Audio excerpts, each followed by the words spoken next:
Welcome to Us Chunt episode 46, I believe it is. Yes, it's been quite some time. I have been a little busy putting up wildly, and I said that last time as well, but there's been a lot going on in recent months. I won't bore you with the details. Let's just forget about all of that and move into some fun topics of conversation for today. Yes, because God knows I need it. Hopefully you've all been well. And let's just do this thing, get it out of the way initially here. If you haven't considered already, please subscribe. We are facing a great threat. This threat is known as the algorithm. To defeat this creature, I'm going to need your help. Every time you see my video, please leave a like. Please leak. Don't leak all over it, please. Please leave a like and comment. Together, we can take the fight to this beast and defend it once and for all. Yes. So back to me. Yes, I am king of this realm, Uncle Chunt. I hope you're all being great ones to you and yours. Yes. So today, what are we going to talk about? Well, we're going to talk a little bit about Black Adam and a little bit about PS5 and a little bit about SCORN and just some stuff that I've been playing lately. And we've got an Ask Chunt as well to get into at the top of the show. And maybe we'll touch on a little game fatigue, video game fatigue. So settle in, we'll keep it a bit easy, light and airy, and we'll get right into it. As I said, hope you're doing well. Please let me know in the comments below. How's your week been? You know, how's your day going? How's your weekend doing? Yes? Excellent. I hope it's been excellent. Yes. All right, first up, let's get into it. Cool, so Ask Chunt. This comes from Dan. Dan the Stats Man of Let's Talk Games fame. You might know him on the other channel, LTG, that we're on. And he left this comment quite some time ago, and I'm finally getting around to it because I have quite a backlog of Ask Chunt questions, which has been great. So keep them coming in. If you would like to submit a question for me to answer on the show one week, just let me know in the comment section below, or just go at me with the hashtag Ask Chunt. So just at Uncle Chunt, hashtag Ask Chunt, and I'll find it and I'll add it to my show notes, and we'll tackle it one week as we go ahead. But he wants to know, what movie do you think would have been better? David Ayer's untouched Suicide Squad movie or Ben Affleck's Batman movie? Now, this is a bit of a loaded question because he knows me. Yes. I don't know which one I would choose off the bat, but I think it's pretty obvious. Look, I'm not a massive Suicide Squad fan, and I think after James Gunn's Suicide Squad movie, I didn't really like that at all. It was too Guardians, too jokey, too slapstick. It was brutal, yeah, but some of the power scaling was way out there. I didn't agree with, but I don't know. I just think it was a bit of a low in the barrier, kind of, so to speak. So I would have to go with Ben Affleck's Batman movie because that's something that we didn't get at all. We've at least got one version of David Ayer's Suicide Squad movie, but we didn't get anything of Batfleck's solo movie. So what would that entail, you might ask? Well, there's some notes going around the internet that are kind of loose and fast, and it's neither here or there. We don't really know, but some things have been confirmed that it involved Deathstroke and Arkham Asylum, and you'd see a lot more of the Arkham inmates and Batman, I guess, been stuck in there. Like if you want to mix Arkham Origins. No, God, which game is it? Arkham Asylum, the first Arkham game, Arkham Asylum, with a bit of Arkham Origins, with Deathstroke being the main antagonist of that story. I guess if you just want to work it that way, where you'd have a whole bunch of Arkham inmates that he'd have to interact with, and Deathstroke's testing him along the way. So Ben Affleck and Joe Manganiello's Deathstroke, I think that would just be absolutely incredible and amazing. And Dratini, the artist, respect to him. This is his artwork. Dratini, go check him out. He does some really awesome stuff. He did this concept sketch of a fight scene. Now there is some choreographed fight scene footage out there, just from like the behind the scenes stuff of a stunt crew planning out a fight sequence, as well as a animatic of one that was being developed, and it looked pretty damn cool. So the wheels were turning. This could have been a possibility at some point. I would love to see this movie. I really would. It's the one movie besides a Man of Steel 2 or a sequel Superman with Henry Cavill. It's the one movie the DC movies could have had besides Green Lantern, I guess, as well, if you want to add that. So a second Henry Cavill solo Superman movie, a Green Lantern movie, and a Ben Affleck solo movie. Oh, man. The stuff that we've missed out on because of stupid Warner Brothers executives that have no idea what they're doing. No idea. I'll touch on that a bit later in the show. But yes, to answer your question, this would be my pick between the two. Yes, I would love to see David Ayer's untouched actual vision of Suicide Squad and just all the wackiness that was in there. Like, I don't want to spoil too much in case it does come out, because there are still rumors going around, and there are some people that are in the know, so to speak, that have seen something of a cut in recent times. And you know, it's easy money for David Zaslav and Warner Brothers Discovery to kind of just put something out there like they did with the Snyder Cut.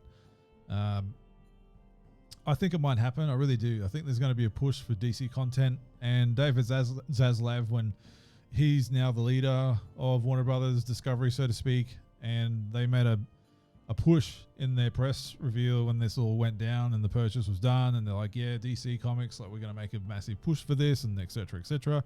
I think they're just going to pump out whatever DC content they can. Yes, they're going to cut costs like they have. They've already cancelled Batgirl, which I think that, to be honest, I think that would have damaged the DC brand more than actually made any kind of profits anyway. So I think that was the right decision to cancel that. It looked like shit. You know, let's be honest, it looked like trash. So I'm glad that didn't come out. I was not hyped for it at all. I would have been excited to have seen Brendan Fraser back on the big screen in a kind of notable role as in Firefly, as a Batman Rose Gallery villain. I would have liked to have seen that. But alas, we're not going to see that. But yes, this is it. I think everybody can agree that this is the one DC movie that never came out that I think people have meant the most. I think it really would have been great. Here's to hoping. Who knows what's going to happen now? In a post Black Adam new leadership world that we're in now at Warner Brothers, and with Dwayne Johnson, you know, having some pull and push into what's happening now. So who knows, man? I think the Batman's in Aquaman 2 now, and he's in Ben Affleck's Batman is in Aquaman 2 coming up, and he's in The Flash as well, which apparently The Flash was going to be his last appearance, but then during all these changes, he got another one in Aquaman 2. So who knows, man? I think the sky's the limit at this point. I think anything goes. If they're even humoring the choice or the thought of having Henry Cavill back as Superman at all after 6 years, essentially. I'm optimistic going forward. So who knows? But yes, hopefully that answers your question, Dan at Clemmer_24. Yes, indeed. Cool. Well, let me know what you think, everybody. If there's any DC movies that haven't come out yet, what would be one that you'd be interested in seeing? Or, I mean, you can tell me if you just don't like DC in general. It sucks to be wrong, but I understand because they've had a bit of a rough track record. But anyway, yeah, I'm withholding my excitement going forward. I need to see what happens after Black Adam. Like, I need to see what's actually greenlit and announced after this. And I think there's still Blue Beetle to come as a film after this. And I saw some bullshit about a Batman 2 coming out or being greenlit, and a Joker 2 with Lady Gaga. Like, I don't actually know how much of that is actually confirmed or is legit. I mean, it seems a bit... I have zero interest in either of those projects. But anyway. Yes. Cool. Well, moving on. Let's just go into another topic now. I'm pretty much done discussing that because it's kind of like old wounds being opened. I've kind of healed some of this, and now, like, the opportunity of something maybe happening is it's a bit too much. Anyway, let's move on. Yes.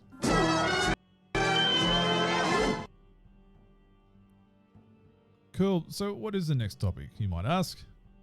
It's just a bit of a rant, really, about me getting a PS5 finally. Yes. Yes, that's about it. So I got one of these big bastards. Finally, after like 500 years. Oh my God. I can't believe it. How long it's taken for me to actually acquire one, because they just keep going. Like, there's just such little stock. I don't need to tell you, because you all know. You all know how difficult it's been getting any of these new consoles like Series X or a PS5. You know, some of us have been lucky to have gotten two very early and have been enjoying the spoils ever since. But those of you who know me, I'm more of an Xbox individual. Like this, you probably can't see this here, but this has a giant,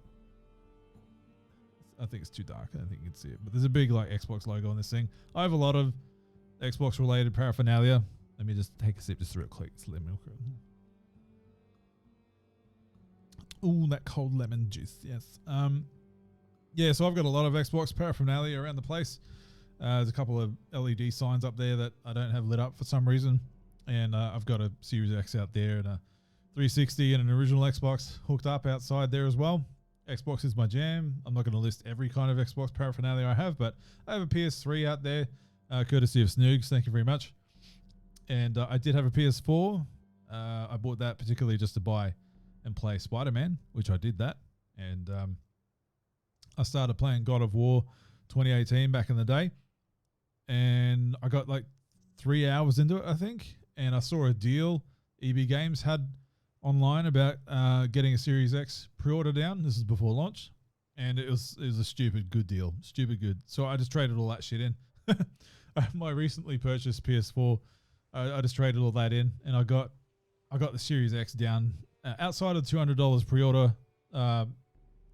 pre-order deposit. After that, I paid like $20 for my Series X back when it launched because I had this absolutely epic trade-in deal. So yeah. Got in very cheap on the front door, so I'm really happy with that at launch. And then ever since, I've just been putting the PS5 on the back burner because to me, there hasn't really been a lot out there for me that interested me enough to throw down $700 and something on a new console. But that's changed recently with God of War Ragnarok finally being announced, and Final Fantasy VII Remake doesn't look like that's coming to Xbox at all, let alone the sequel that's to come. So right there's 3 games that are coming that I probably won't get on Xbox. I was like, well, damn, okay, that adds that up. And Spider-Man 2, when that comes out, I mean, I need that. And potentially that Wolverine game that's coming out. And I've got a whole PSN backlog of stuff that I bought on sale over the last year or so, or even during when I had my PS4 that I never played, that I never got to. So this PS5 came preloaded with a bunch of, like a pre-installed catalog, so to speak. So I instantly installed God of War 2018 and started a new game. And I've been enjoying that very, very much. And I'm looking forward to go through the rest of my catalog and playing the PS5 versions of those. And Ghost of Tsushima, that's another one. So is it Ghost of Tsushima or is it Ghost of Tsushima? Someone correct me. Make sure I'm doing it right so I don't get cancelled. But yeah, I want to play that one eventually. But yeah, anyway, I've got a massive backlog as it is on Xbox. So it's going to, if I don't buy any more games next year, I'll be fine, man. Like quite literally, I'll be just fine. As well as the Switch, I got too much shit. Like first world problems, literally first world problems. It is what it is. Yes. But anywho, that's just a little nugget I want to drop in there. Has anyone, let me know in the comments if you still haven't got a PS4, if you're really trying to. I just happened to come across the EB website. I was looking for a game to pre-order, and then I saw the PS5 logo. I was like, I'll take a shot and have a look. And they had pre-orders up there for the disc and the digital version. And I was like, wow, they're still there? So I just took a shot, and I pre-ordered the digital one because I'm not going to use discs in this thing because my whole PSN catalog is on digital, right? So, and it was $100 difference cheaper. $150 cheaper. So I got an extra controller with my PS5 digital, whereas the disc version was $150 cheaper, $150 more expensive, and came with the new Horizon game, which I might get that eventually one day. I've got the first one. I've yet to play through that. So I was like, stuff it. I'll go for the cheap one. My Series X, that's my Blu-ray player. If not, I have a PS3 there anyway. So, real first world problems at the moment. But yeah, let me know down below. If you're still having a hard time finding a PS5 or securing one, let me know. I'm very curious because if I can get one just on a whim and it's not even my primary focus or my gaming platform and I managed to get one, take a chance. You might find one. I know a bloke at work. I won't say his name in case he wants to keep his privacy, but I've been tagging him and stuff for like months. Anytime a sale comes up or a pre-order or an outlet has pre-orders go up, I tag him. I'm like, mate, go. He always misses out. And this time I managed to get him on board on this round, but his store cancelled his pre-order because they didn't get enough stock in or something. I was like, oh mate, you're so close, holy shit. So poor fella, and he really wants one. Like PlayStation is his jam. It's where he games. He's got all his PS4 discs and he's still got his PS3 games, and like it's his. I was like, oh man, I almost, and I told him, I said, mate, if I got the disc one, I would have just called you and I'm like, hey, how about you just pay me what I put down for this, and here have mine. Like I would have done that because it's not my kind of. I just got one because I was like, well, I'll take a shot and it's a digital, whatever. And he's like, oh damn it, no. Like he appreciated the thought, but he really needed a disc one so he could still play his games. So anyway, it is what it is. But yeah, I just wanted to share that little nugget. Cool. We'll move on to the next one. This actually has a bit more gaming related content, not just like me skiting on that I finally got a PS5 and. I don't know why I added that one in here, but I did. But yeah, let's go to the next bloody topic.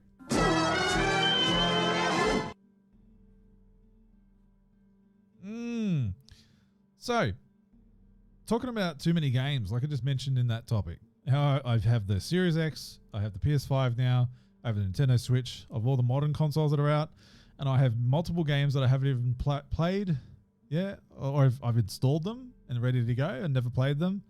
And I still have like a bunch of old games from the 360 and the original Xbox and the PS3 and the PS2 that I've been picking up over the last few years that I haven't played either. So like, this is kind of a multi-tiered question. So gaming fatigue, video game fatigue, do you believe in it or are you suffering from it right now? Or are you like, nah man, we're living in a golden era? Yes. Well, we are in a way because we have too many games. We have so many games. Not to go old man on you, but I remember back in the day that, we had one game, one game to last us God knows how long. And like, we would just rent the games out from Blockbuster or Video Easy or something like that. And that'd be it. We would squeeze any amount of like gaming out of those games as possible. And that was life. That was life back then. But now we've got stuff like digital game sales or the used game market. You can get games for $5 sometimes or $3, and you're good to go. And there's so many of them.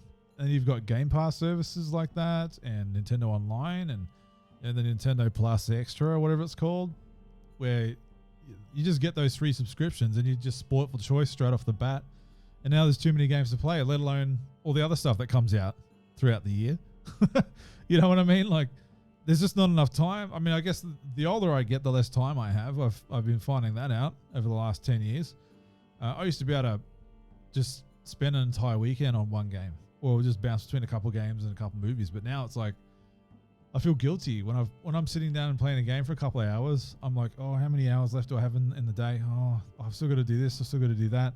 Oh yeah, I've got to get ready for this tomorrow. And I've got all these thoughts going through my head, or I've got to clean this, I've got to clean that, or or I'll finish work and I'll come home and I'll be like, I feel like playing a game, but then I'm just like zonked, and I just spend the evening going through YouTube rabbit holes or something on Netflix, and I'll just fall asleep, pass out on my couch, and I'm like, oh damn it.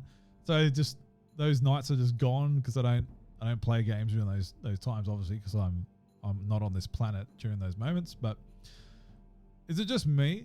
And I was speaking to Jamie and Dan the Stats Man over at Jamie the Traveller. That's it. Jamie the Traveller and Dan the Stats Man over at Let's Talk Games. Let's go have another drink. Let's bear with me a second.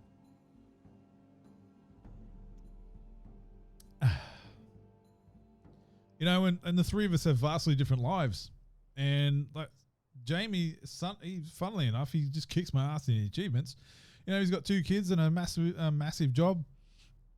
And like Dan, he's got a massive job as well. He's got a new house and he's married and all this kind of stuff. But he manages to get in some time. But he spreads his games out throughout quarters. He's very like He knows what he's doing, knows what he fucking wants, and he does it. And like Jamie like squeezes in the time when he can, and which is great. And then you got me who's just whinging about having too many games and not enough time. You know, like I do have a lot of time, but it's time I need to do other things in, right? So I don't want to go through too many details about my personal life, but yeah, I've got other things I need to do during those spare times. And it is what it is. But I've got some annual leave coming up and some holiday time. So I know I'm gonna have a week off in December at some point. So I think I'm just gonna chill, man, and just burn through some games. I'm gonna buy a new couch and just burn through some games. I think that's the best thing I'm gonna do during that week. Very much looking forward to that.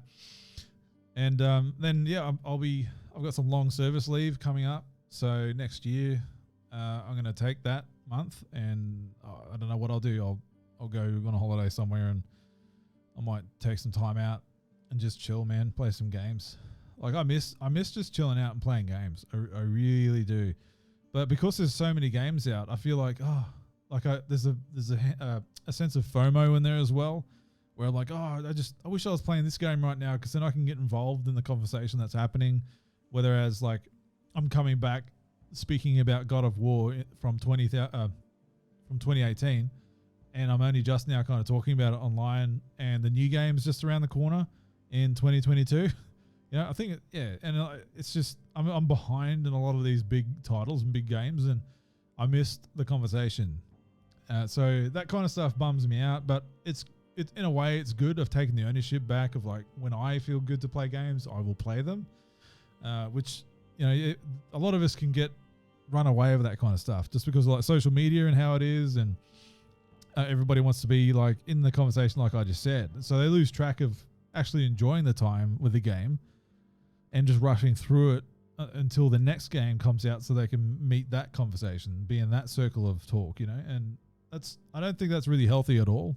I get it, because some people, like, that's their livelihood, that, you know, they stream these games, or, you know, they make YouTube accounts and they play these games every day, and they just talk about this kind of content every day, and that's their livelihood. So they kind of have to do that whole cycle, which I hope I never get stuck into that cycle. I'd like to have the freedom just to do what I do and just talk about what I want to talk about, and that's enough, you know. I might stream games and do some drawing streams and stuff, but I don't want to have that fear of, if I don't play this game this week, then I'm going to miss out on all this kind of traffic and blah, blah, blah. Like, you know, I get that's the game these days, but I don't want that.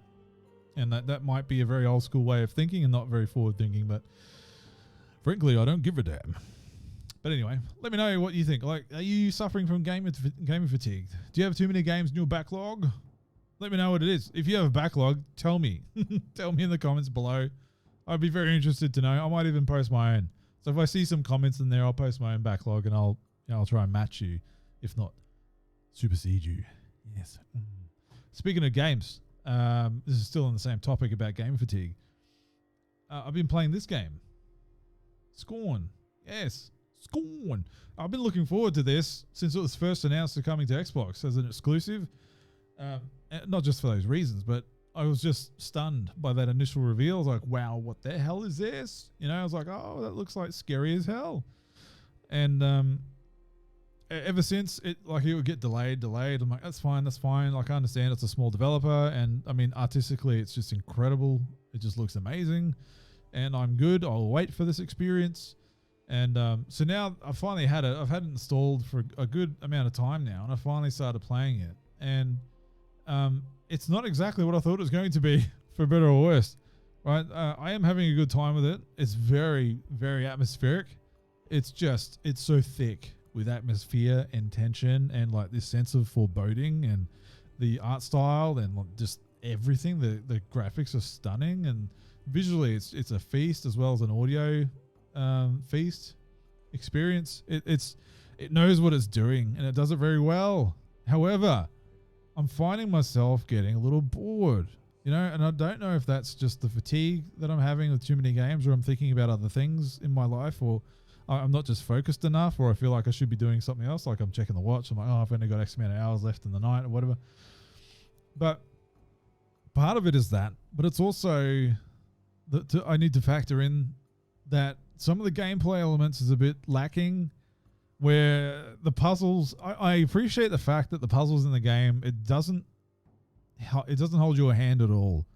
But you can get lost in the environments, and you can get lost in amongst the level, if you want to call it that. And you can get very disoriented because everything looks kind of similar in this just very like bio-organic hallways, and the lighting and the rooms and the stuff that's in the rooms, like the meat sacks and all this kind of shit. Like it all looks very similar in every room, and some rooms are there just to throw you off the path. So there's a lot of stuff I get that's in there to do that. But there comes a time where you're like, man, I'm just so lost and turned around. I don't know which way is which. And maybe that's just me. But when you do finally succeed in a puzzle, or you figure out what this next room is, or what this next location is meaning for you to do, there's a sense of like, oh, yes. Yeah, I did it. Cool. Awesome. I'm not dumb. I'm not completely stupid. Awesome. I see some gameplay videos out there that finish the game in 2 hours, and I'm like, how? Like, how? Like, it's so soon after launch. How? Like, it's on that website. It tells you how long a game usually is. It says like 5 to 6 hours or something, and I'm getting up there, and I don't think I'm very close to the end at all. But maybe it's just me. I don't know. Maybe I'm just very slow on the uptake after work, because I'm just like, I'm zonked at after hours. I'm just out of it. But I am enjoying it. I do appreciate the game for what it is. I am hitting a point now with it where I think I'm about ready to move on.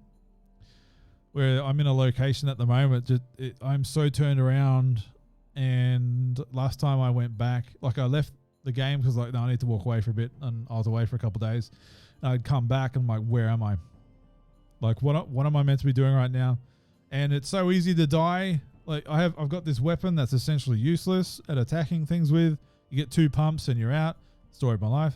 And then you got to wait for it to recharge. And then you got 2 pumps and you're out again. And story of my life. And it's meanwhile the creatures are quite open to just keep attacking you, and you've only got limited like health thingies. And yeah, it gets a bit frustrating because you're like, all right, I'm at the whim of this attacking thing, and my weapon isn't very good, and you've got to kind of really do this back and forth play where you rush in and go pump, and then go out and then try and hide behind something, wait for it to charge, and run back in and go pump, and like do that cycle. It's a bit annoying. I mean, it does build the tension. I understand, but it's I don't know. It's just. You're making the game hard enough as it is by making the player, i.e. me, feeling so turned around you don't know what you're doing. And some of the puzzles are a bit over-bloated, I would say. And then you've got this challenge as well. It's all good. I mean, it is what it is. It's not overly difficult. It's just very frustrating. So I am almost at that point where I'm good. Like, I've had my SCORN experience. I might just watch a gameplay of the rest of it. I don't want to be that guy, but I feel like I want to move on. I just want to keep playing God of War, This was a good palate cleanser. Unfortunately, I don't think it's going to get me over the line to the end, but let me know if you've played it. Let me know what your thoughts are. Otherwise, like it's a artistic experience. It's set out to do what it wanted to do. It gave you an absolutely visual and audio experience that you won't forget. There's nothing else like it out there. But play it. It's you can play it on Game Pass. I imagine it's not too expensive on other platforms like Steam. It's only on Xbox at the moment.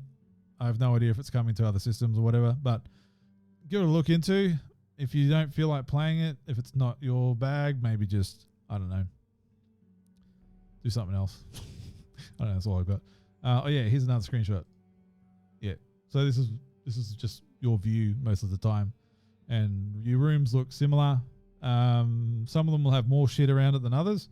But that's the general aesthetic that you're running around with, and that's the little pump action gun that you kind of walk around with and go pump and you're done.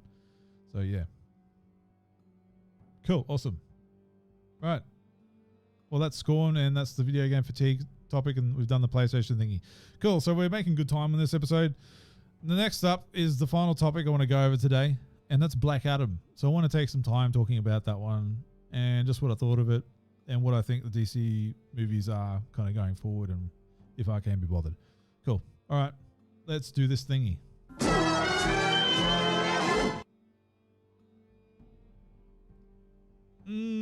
yes. So Black Adam. Yes, I saw it Thursday night. Is that like 4 days ago or something as of this recording? So the 19th, I believe it was. Yes. I'm an artist, not a mathematician. So yeah, what did I think of it? All right. So let me just go into it right now. Cool. So that's the man himself. It's a shot from the film, or a promotional image from the film I pillaged online. I think it was good. You know, I do have my issues with it. I really do. How do I break this down to you? Let me just start off with, I'll get the worst things out of the way, you know, then we can just focus on the positives and where I think the DC movie universe is going. So, the worst moments. There's this one kid in the movie. He's the main little kid, or he's, I don't know, preteen, or he's a teenager or whatever. Some reason, Teth Adam seems to take a liking to, and they do the whole Terminator relationship, you know, with the no problemo, or what? Oh my God! Wait a minute, I got work tomorrow. Hang on, let me just book a bloody car park. Hang on a minute. This is like very through the looking glass of my life kind of moment here. Awesome. Yes, I successfully booked a car park at work. Fantastic. Sorry for that rude interruption. I have an alarm that goes off at 6 o'clock because everybody and their dog jumps in there and books a car park, and I hate missing out. So sorry about that. Where was I? Yeah. So the kid and Dwayne Johnson's Teth Adam, they have this kind of Terminator relationship. We've got no problem or dickwad, and these kind of things that he teaches Black Adam to say throughout the movie is like, you know, you need a catchphrase, and like, tell them the man in black sent you, you know, after you kill them, whatever, you know, and this kind of thing. And there's moments throughout the movie where he's trying to understand the sequence of events to actually drop that catchphrase. So like, there's stuff like that. It's kind of funny. But the kid himself is just, he's not the best actor in the world. And there's this one moment in the movie where he's trying to rally the people, and it's like he's just talking under his voice. You know, when someone is really nervous and they're trying to yell at someone, or when the little kid discovers their voice for the first time and they've got like a microphone or whatever, and they try to yell and they sound like they're yelling, but there's just whisper yelling like this, you know, and and that's what it sounds like when he's trying to rally the people. Like, it's clearly post-recorded ADR, right? But it still sounds like that. Like, how could you not get the kid to understand, like, oi, you're in a situation where you need to yell so you can get your point across and rally these people, not like, yeah, do this. Yeah, I understand you need to do this. Yeah. You know, it sounds just like that. And I was like, I didn't buy that at all. It's just very cheesy, very poorly done. It's kind of weak on story in some parts. You'll understand when you see the movie. Some of the script and pacing issues in the first 30 minutes, I took a bit of issue with. I was like, oh boy. Ooh. Like, I was just sitting there going, this is a little rough. And I wasn't buying some of the relationships or friendships or camaraderie between some of the members of the Justice Society of America. Like I'll try not to spoil anything. All right. So Hawkman and Dr. Fate, it's alluded to that they've got a close relationship, like friendship, or, you know, the partnership throughout their years of service or whatever, or over time of their superheroing. But I just don't buy it. I don't think there's much chemistry there. Either that, or it's like the actor who plays, is it Aldous Hodge? It's either his acting I'm not buying, where it comes across very forced and campy. Pierce Brosnan owns it, man. I'll get onto that in one of the positives. And there's a bit of a forced kind of romance in there that I just wasn't buying. It was just too fast, and it was too, like, the bloke came across very, very desperate. What else? Some of the jokey moments just didn't land. I'm sorry. It just, it's like this movie was like, all right, we're going to make it a badass, like, wall-to-wall action movie. You know, we're going to really show the power of Black Adam and, you know, set the new standard of power and all this kind of crap that Dwayne Johnson's been going on about. Like, the hierarchy of power is going to change. blah, blah, blah. Right? But the jokey moments in it are very like, okay, we need that kind of Marvel jerky jokes in there. You know, the quips and stuff. And I was like, there's this. I didn't really buy a lot of it either. Like, I don't know. Maybe I was just in a bad mood or I was tired. I went to go see it after work and I was running some errands and I had like 2 hours to kill and I was going to see it the night after. But I was like, yeah, I've got time to kill now. So I swapped my ticket to go see it while I was still there in the shopping complex. And I saw it. But anyway, so yeah, there's just some issues with it. Some real pacing issues. I really think the third act it seems to be a bit of an issue with a lot of these big movies, but the third act seemed a bit like put together just very randomly. Just like, oh yeah, we've got this other villain. Oh shit. No, we should probably do something about that. Like there's certain stuff that's happening in that part of the movie. I was like, wait a minute, this is ending already? And like, I'm pretty sure I saw like a TV spot or a trailer of a big baddie that I've yet to see yet. And they're already doing this part. It seems like it's wrapping up the movie. And then all of a sudden it's like, oh yeah, oh shit, yeah, we need to add that on. Yeah, oh, there's this whole extra fight that's coming on. Yeah, cool. Anyway, I just thought it was a bit weird. And there is, oh my God, how do I say this without spoiling anything? Something happens to set up something that happens in the third act where I feel a bit cheaped out on, which I was like, no, why did that particular thing happen? I would have been okay with something else happening, but why is that one? Like I felt a bit cheaped out on what exactly happened there. But it is what it is. And the whole reaction to what happened there with a certain individual, I did not buy at all. I just think, well, yeah, I didn't, yeah. I don't know, that's very, very vague. I mean, if you've seen the movie, you'll know exactly who and what I'm talking about. But yeah, I was like, I didn't feel that at all. Sorry. It felt very forced. But yeah, anyway. So yeah, those are my main negatives. You know, and I'm sick of these modern comic book movies playing Baby Come Back, you know, like every Marvel movie does, or every James Gunn movie does. I think there's been a couple of DC movies that's come out and they've had Baby Come Back come in, someone playing on the stereo like, oh, it's that song. Oh, like really? Okay. Anyway, so those are my main negatives, right? So we'll go in some positives.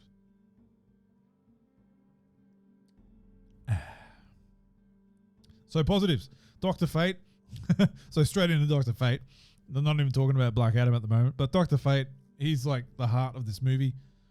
You know, he might not have done a lot, but my God, like Pierce Brosnan, he just friggin' owns every scene that he's in as Dr. Fate. He just walks in and fucking owns the screen. I love it. He was excellent. Very perfectly casted as Dr. Fate himself, Kent Nelson, and like I just like, oh my God, that's just perfect.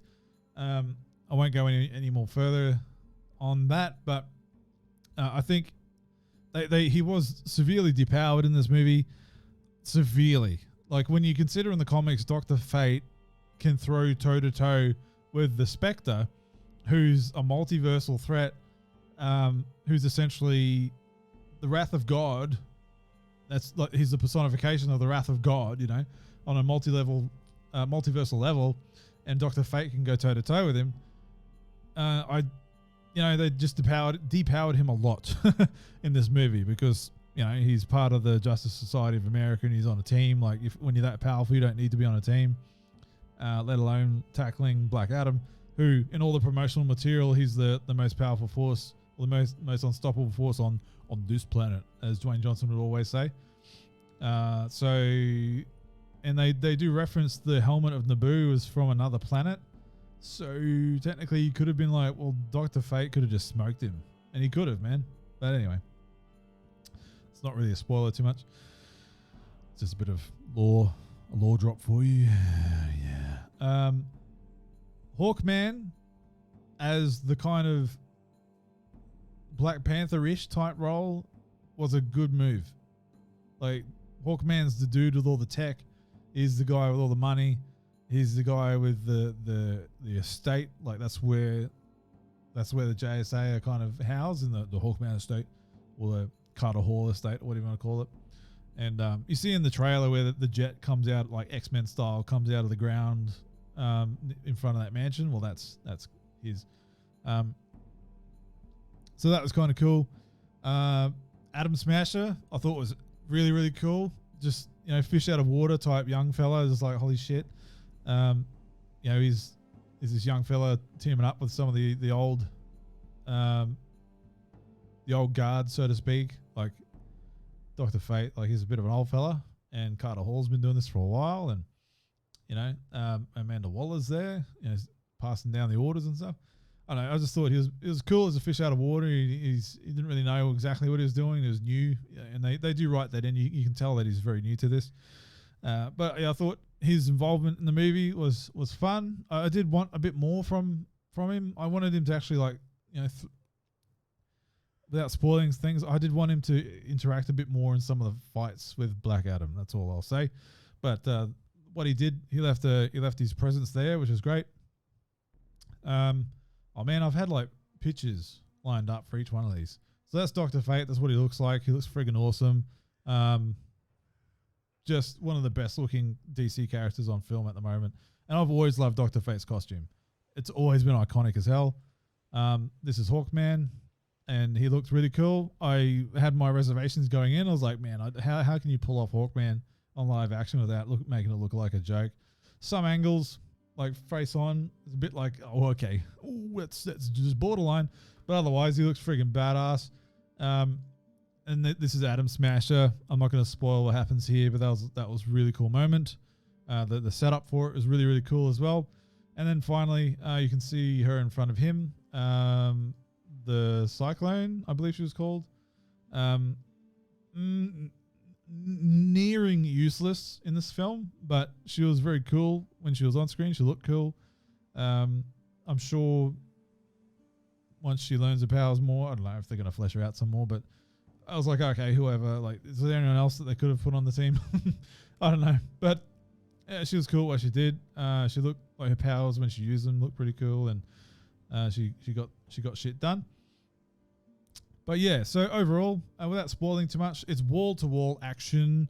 It's just balls to the wall, man. And there's quite a bit of brutality, in this. Where I was like, damn, cool. The Black Adam, he's that kind of anti-hero or villain, and whatever you want to put him in, depending on what era he's in. He's that kind of guy that he won't care to kill you. If you get in his way, or you get in front of his cause for the wrong reasons and he doesn't want you there, he'll send you on your way. And it's exactly like this, where he doesn't care. He knows he's the big dog, and whoever gets in his way is like, well, I can remove you, and I will. And he does. And I love it. Most of the movie, he's always floating around because he's superior, right?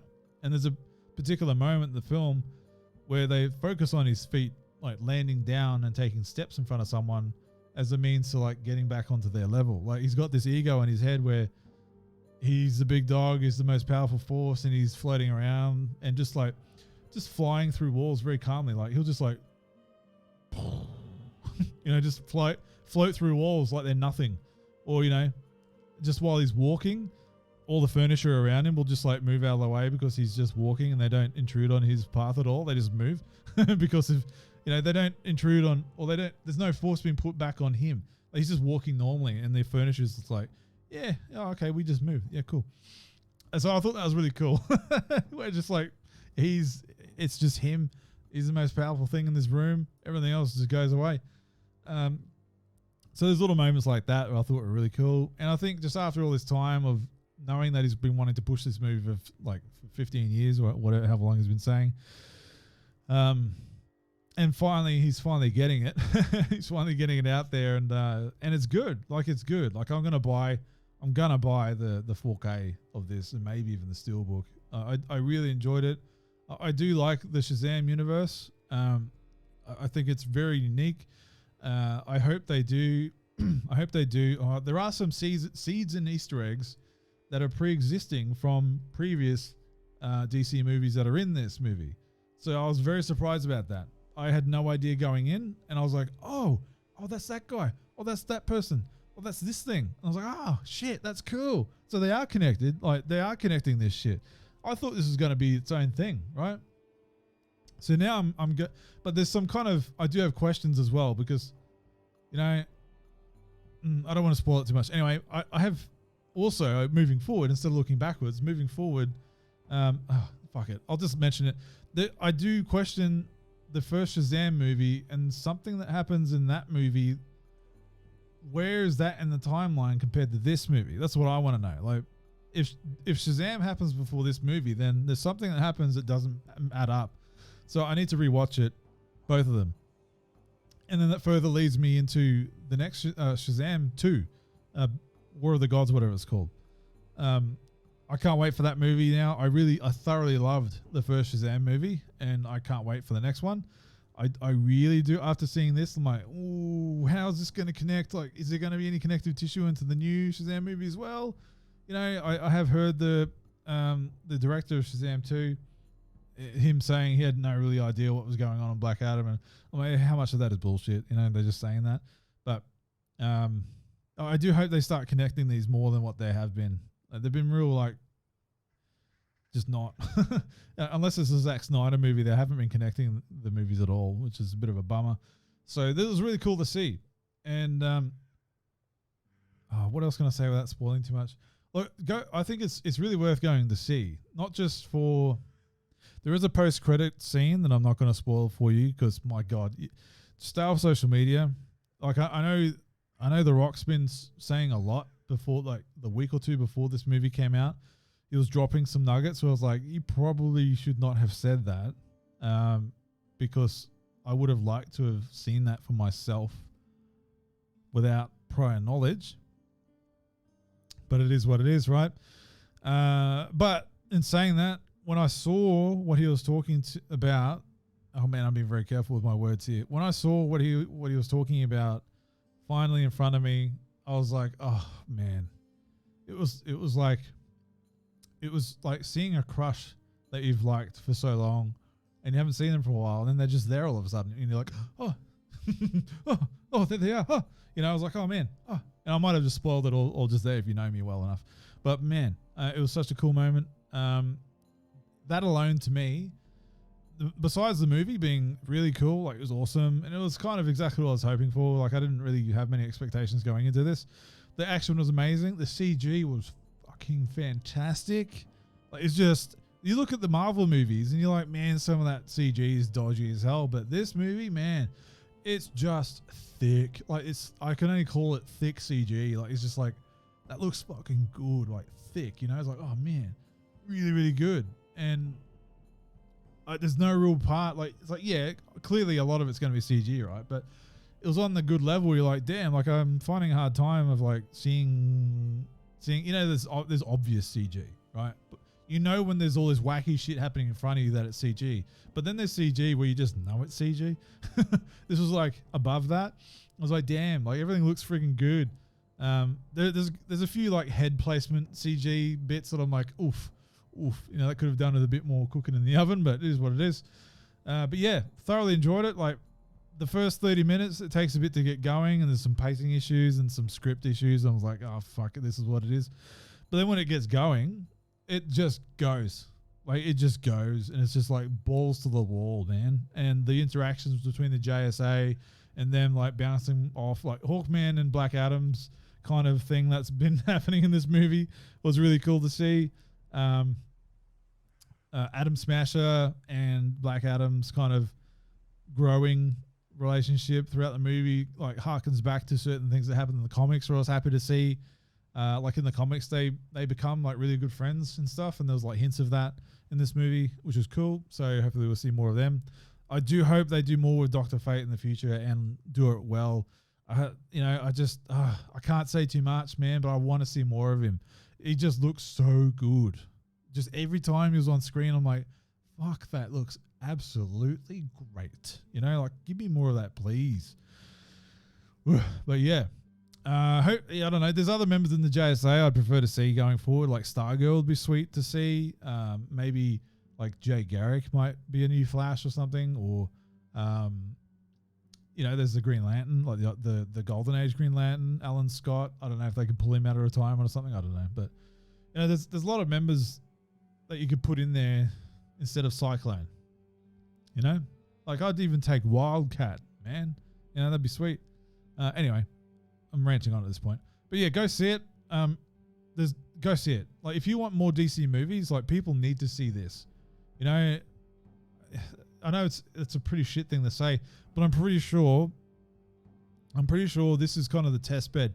Like, if The Rock can't make a DC movie succeed, I don't see how much more they're going to be going on with this until they just reboot the whole thing.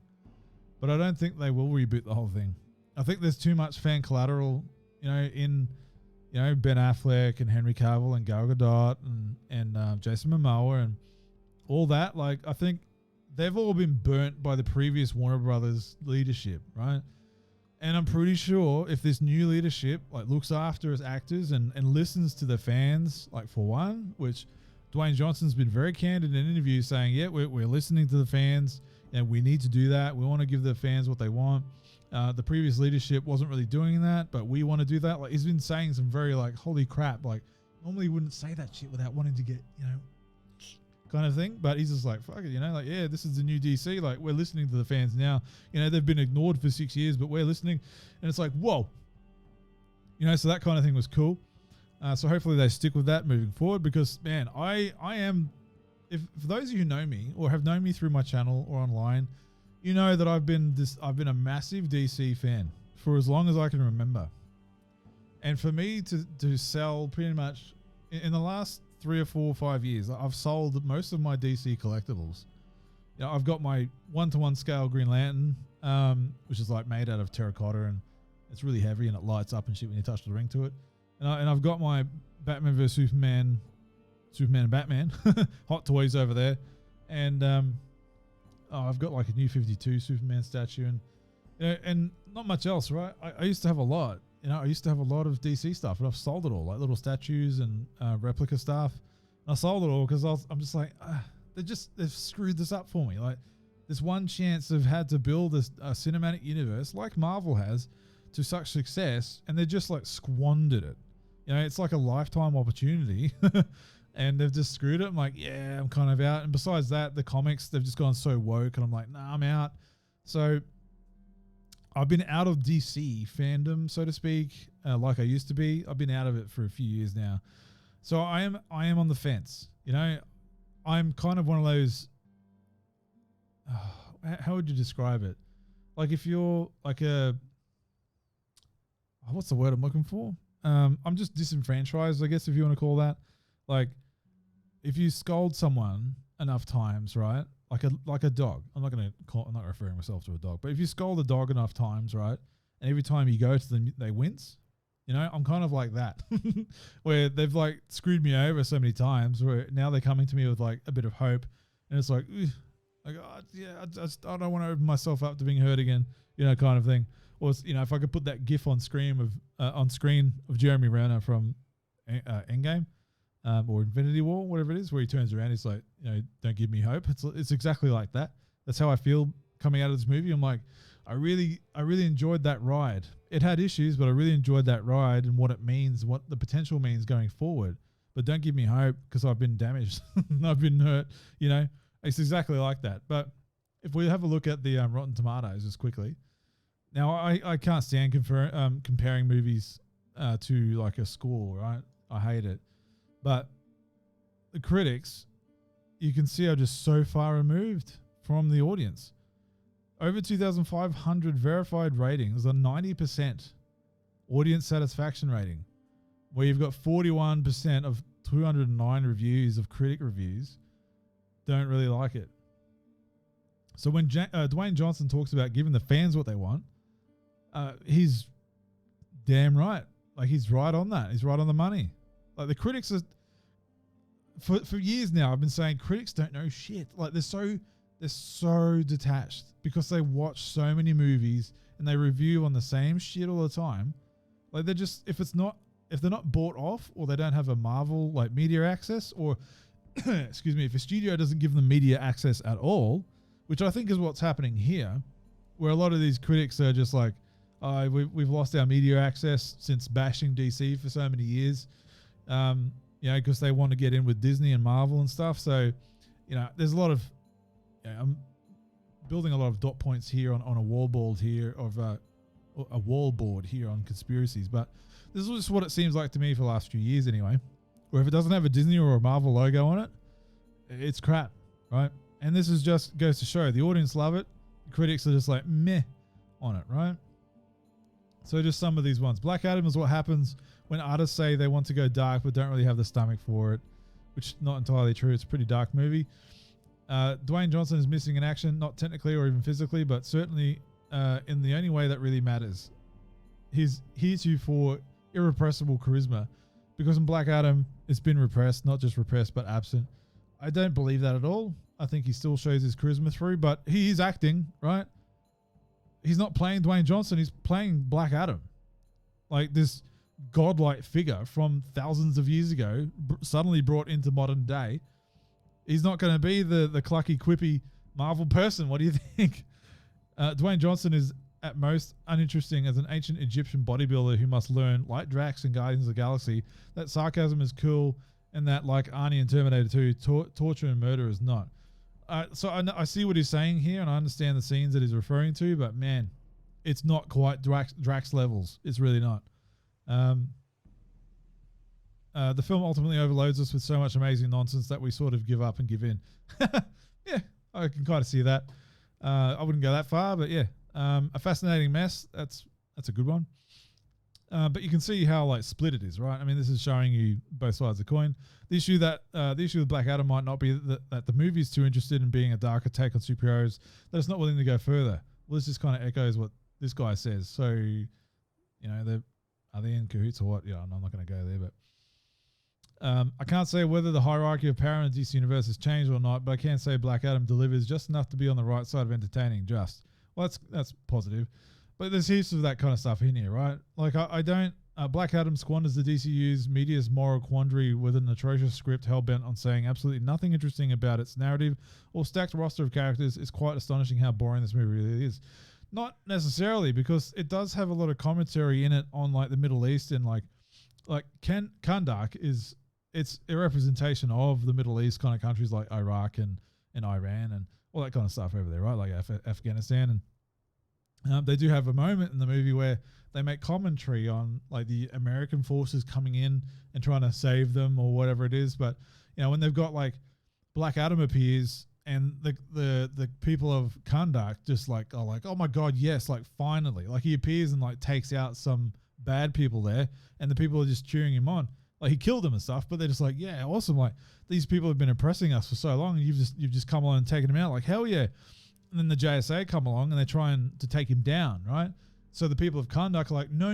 Like, what are you doing? Like, no. Like, we want to be saved. Like, this is what we want. And the JSA are like, well, we're good. We're the good guys. Like, we're just trying to do the right thing here. You know, correct the like global economy equilibrium or however whatever Hawkman said it was. But they're just like, no. Things work differently here, like not like in America, blah, blah. Like they had this whole commentary on it. And even like with the kid that I mentioned earlier, who I thought he was a bad actor, he made a comment when they were like stuck in like a roadblock, like having to check all the people that were passing through this roadblock. And he made a comment about that kind of stuff where he just wanted to get on his way and not be stuck in line just to get his ID checked and stuff. So there's a lot of commentary on there. I think that was worth pointing out because, I mean, let's be fair, like Kahndaq, it's a representation in the DC universe of like the Middle East, and Black Adam is the hero of that people, right? So that was cool. It was a good thing to say. So I don't particularly agree with this person's comment on that. And just the rest of it, like towards the end of the movie, like he does grow as a character, Black Adam. He does grow as a character, and you think what he's going to do, he ends up he ends up doing the exact opposite and does the right thing. So those of you who know that who have seen it, you know exactly what I'm talking about. So I don't agree with a lot of these negative takes on here, but you can see the people are happy. You know, he's the people's champion after all, Dwayne Johnson. But also, I mean, they do call him that in the movie as well. So it just proves to that. So I think overall it's a good experience. Like I said, I was going in with very low expectations. I came out going, yeah, you know, that was really, really cool. You know, I might actually, if I can, you know, movies are expensive at the moment, but you know, if I have nothing else on, like I think I might go see it again. If not, definitely I'll wait for the Blu-ray and pick up the 4K Steelbook maybe. But yeah, let me know what you think. I'll end it there. I've done my best I have done my best to go through my thoughts on this movie without spoiling anything. And I hope I haven't spoiled anything. I've been very vague as possible. You know, if you connect any dots from things that I've said, it is your own fault, not mine. But yes, cool. Awesome. All right, done. We're going a bit overtime this week, so I'll just start wrapping the show up, and we'll do that right now. Awesome. All right. Well, that was good. I think that went really well. I made a point of this one because the last time I did a show, I was doing a lot of ums and ahs, and I hate that. Like, I've been trying to avoid doing that. It just gets in the way of speaking fluently, and it's a bother when you're listening back. So hopefully I did better this time. I've been out of the saddle, so to speak, for quite some time, and it just takes a bit of just relearning that kind of stuff. So hopefully you enjoyed the show and the discussion. Please let me know what you think of any of these topics in the comment sections below. Like I said at the start, if we need to beat this algorithm beast, I need some interaction with the likes and the comments. You know, it just makes the algorithm realize, like, oh, this channel actually has some action on it. You know, let me try and promote that somewhat. So I'd really appreciate that. It'll do me a lot of help, and it'll just give me more interaction with you guys, which I want. Like, I want to have that conversation with you guys. I don't want you to just listen to me. I want to be able to respond to you as well. And you know, same goes for on Twitter and Instagram, Facebook. I'm on TikTok now because I'm going to start like splicing up these Chuntcasts and like uploading some clip content over there. Just something new, something to do. But yeah, thanks for joining me on this episode. I hope you've been well. I hope the week going forward for you also goes well. In the meantime, I'm Uncle Chunt, yes, and I'm going to push this button, and hopefully it's the right one, because it's been a while. And may the power protect you. Till all are one. Bumblebee tuna. Yes, that's the right one. UncleChunt.com, that's my thing. You can find all my links and content there. And I'll catch you next week. Be well, everybody. Toodaloos.